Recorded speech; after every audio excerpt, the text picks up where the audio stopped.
বলছি সাহেব অর্ডার সাহেব অর্ডার করেছে। হ্যাঁ চকলেট। হ্যাঁ ওরাবার জন্য অর্ডার করেছে, কিন্তু এটা তো লাইনের নাই।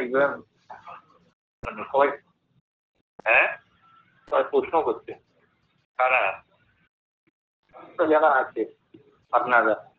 হ্যাঁ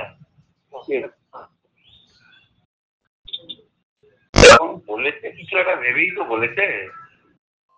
অঙ্ক কিছু মিলছে না আমার, এসছে। হ্যাঁ হ্যাঁ হ্যাঁ হ্যালো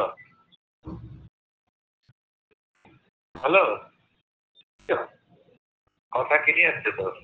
বলছি আমি এত বছর এই কাজ করেছি, আমার কোনদিন মানে ভয় ডর লাগছে, কিন্তু এখন এটা বিবেক মানে যে করাটা ঠিক হবে, এটা তো লোকের জীবন বাঁচে।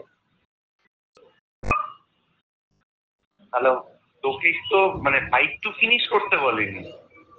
হ্যাঁ তোকে তো ফাইট টু ফিনিশ করতে বলেনি।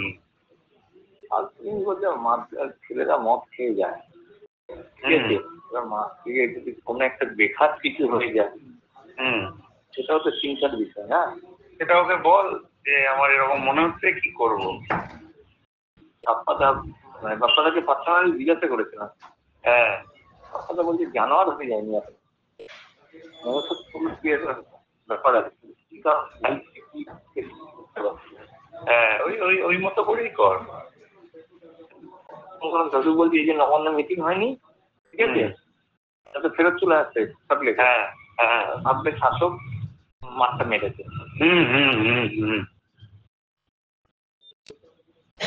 কি বললো কথাটা কিছু বুঝলে? হ্যাঁ আমি বুঝে গেছি, আমি বুঝে গেছি। বলছি পুরো দোষটা দিয়ে আরো বড় অশান্তি পাঠানো যাবে। হ্যাঁ হ্যাঁ হ্যাঁ কিন্তু কলকাতার কাউকে নয়, সব বাইরে। আচ্ছা ঠিক আছে দেখছি, ওরা তো এখনো ওখান থেকে প্রেস কনফারেন্স করছে, আমরা টিভি দেখছি কন্টিনিউ। কি করবো, মাথা মাথা ফাটানোটা ঠিক হবে?